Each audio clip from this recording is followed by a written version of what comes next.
Hello friends, this is Shivani and मैं आपका welcome करती हूँ हमारी अयोध्या सीरीज पार्ट 3 में, जिसकी शुरुआत हम करेंगे भरतकुंड नंदी ग्राम से।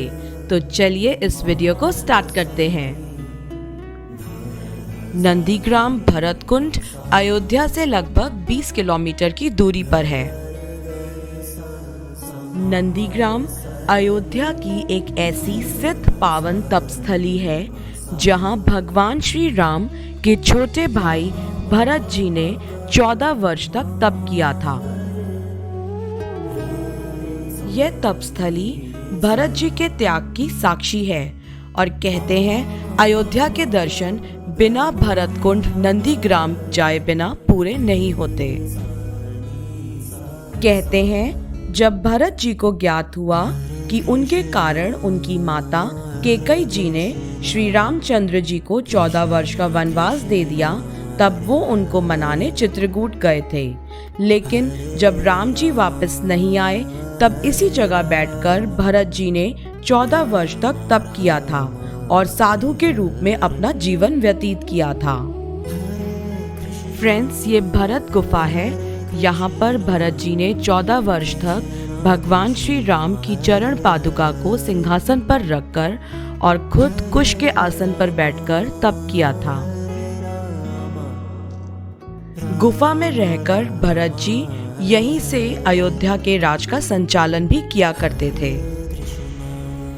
लंका युद्ध के दौरान जब लक्ष्मण जी मूर्छित हो गए थे, तब हनुमान जी द्रोणागिरी पर्वत लेकर इसी रास्ते से जा रहे थे और तब भरत जी ने उन पे कुश का बाण मारा था।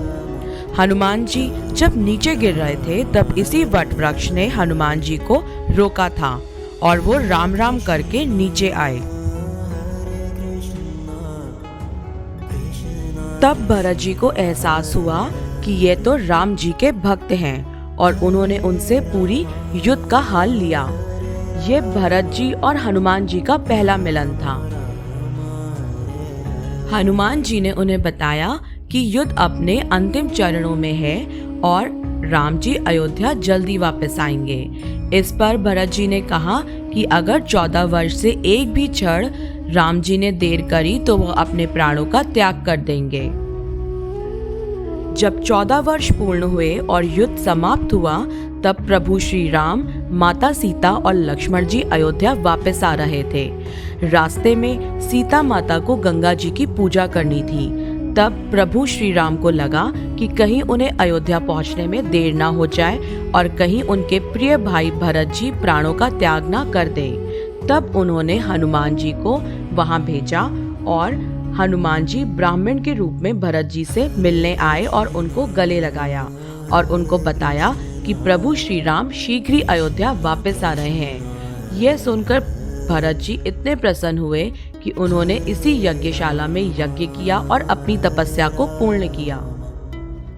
यह अक्षय वट है और इसमें 2 पेड़ हैं जो आपस में मिले हुए हैं। इनको हनुमान जी और भरत जी का रूप माना जाता है। कहते हैं वट के रूप में भरत जी हैं और पाकड़ के रूप में हनुमान जी। फ्रेंड्स, जब आप भरतकुंड नंदीग्राम आए तो 27 तीर्थों के जल वाले कूप का पानी जरूर पिए। कहते हैं भरत जी जब चित्रकूट से वापस आए थे तो वह अपने साथ 27 तीर्थों के जल को लेकर आए थे और उन्होंने उस सारे जल को इस कूप में डाला था और यहाँ पर तब से सारे भक्त लोग इस जल का पानी पीते हैं और ये सेहत के लिए बहुत अच्छा है। इस जगह पर भरत जी के तप से पहले महादेव के गण नंदी जी ने तप किया था। जब भगवान श्री रामचंद्र जी ने अयोध्या में अवतार लिया था, तब महादेव उनके दर्शन करने आए थे और यहाँ पर उन्होंने नंदी जी को छोड़ा था और नंदी जी ने 6 महीने तक यहाँ पर तपस्या करी थी। इसीलिए इस जगह का नाम नंदीग्राम पड़ा। फ्रेंड्स, नंदीग्राम में राम नाम का जाप 24 घंटे 14 वर्ष के लिए चल रहा है। ये स्टार्ट हुआ था अक्टूबर 2018 में और ये चलेगा अक्टूबर 2032 तक। फ्रेंड्स, ये भरत कुंड है। ऐसा बताया जाता है कि भरत जी जब 14 वर्ष तक यहाँ पर तपस्या कर रहे थे तो प्रतिदिन वो इसी कुंड में स्नान करते थे।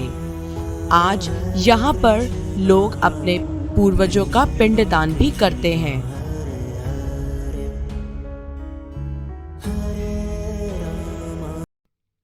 वाल्मीकि रामायण भवन अयोध्या का एक ऐसा अनोखा मंदिर जो किसी देवी देवता का नहीं बल्कि रामायण के रचयिता महर्षि वाल्मीकि जी को समर्पित है। व्हाइट मार्बल से बने इस मंदिर में आप साक्षात रामायण के दर्शन करेंगे। इस मंदिर की हर दीवार, हर खम्बे पर रामायण के श्लोक लिखे हुए हैं। वाल्मीकि रामायण में 24,000 श्लोक हैं और उन्हीं श्लोकों को कलाकारों ने इन मार्बल्स की दीवारों पर खोदकर लिखा है। हर एक अक्षर इतनी खूबसूरती से लिखा गया है जैसे मानो आप रामायण पढ़ रहे हों। साथ ही रामायण की घटना को दर्शाने के लिए दीवारों पर चित्रण भी किए गए हैं ताकि लोगों को रामायण समझने में दिक्कत ना हो। मंदिर के मध्य भाग में आपको महर्षि वाल्मीकि जी और उनके शिष्य लव और कुश की मूर्ति स्थापित मिलेगी। भगवान श्री राम और माता सीता जी के पुत्र लव और कुश ने ही सबसे पहले रामायण का गायन किया था। इस मंदिर की स्थापना 1966 में मनीराम दास जी ने की थी। उन्होंने इस मंदिर की नींव रखी और ये मंदिर पूरी तरह से 1971 से 1972 तक तैयार हो गया। यह मंदिर सिर्फ धर्म और आस्था के लिए ही नहीं बल्कि अपनी लाइब्रेरी के लिए भी जाना जाता है, जहाँ पे कई एंशिएंट मैन्युस्क्रिप्ट्स अपने रॉ फॉर्म यानी कि भोजपत्र और ताड़पत्र में प्रिजर्व्ड रखी गई हैं, जो कि हमारी अपकमिंग जनरेशंस को इंडिया के रिच कल्चर को समझने में हेल्प करेंगी। वज्रकाय महावीर विक्रम मारुति नंदन हनुमान शोक निवारण भूतनायक असुर निकंदन हनुमान। बड़े हनुमान जी टेम्पल अयोध्या। इस मंदिर में 15 फुट ऊंची हनुमान जी की प्रतिमा एक हाथ में गदा और दूसरे हाथ में अभय मुद्रा में अपने भक्तों को आशीर्वाद देते हुए खड़ी है। इस भव्य प्रतिमा की विशेषता है कि आप कहीं भी खड़े हों आपको लगेगा कि हनुमान जी आप ही को देख रहे हैं। चलिए फ्रेंड्स, अंदर चलते हैं और हनुमान मंदिर को देखते हैं। यह मंदिर भगवान श्री राम, माता सीता, लक्ष्मण जी और हनुमान जी को समर्पित है। इस मंदिर की खास बात यह है कि यहाँ पर कृष्ण लीला और राम लीला को समझाने के लिए झांकियाँ लगाई गई हैं, जिसकी एंट्री फीस सिर्फ 10 रुपीज़ है। सो फ्रेंड्स, हम लोग आए हैं मणि पर्वत, जो कि अयोध्या का एक ही बहुत ही पुराना प्राचीन मंदिर है, जो कि एक ऊंचे से टीले पे बना हुआ है। सो आइए चलिए चलते हैं और दर्शन करते हैं यहाँ पे। आइए। धर्म की नगरी अयोध्या प्राचीन अवशेषों से भरी पड़ी है और उसी प्राचीन धरोहर में से एक है मणि पर्वत।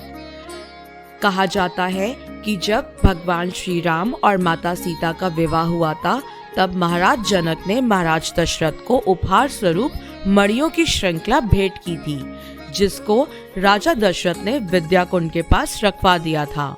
मणि इतनी ज्यादा थी कि वहां मणियों का धीरे धीरे पहाड़ बन गया और आज उसी प्राचीन धरोहर को लोग मणि पर्वत के नाम से जानते हैं।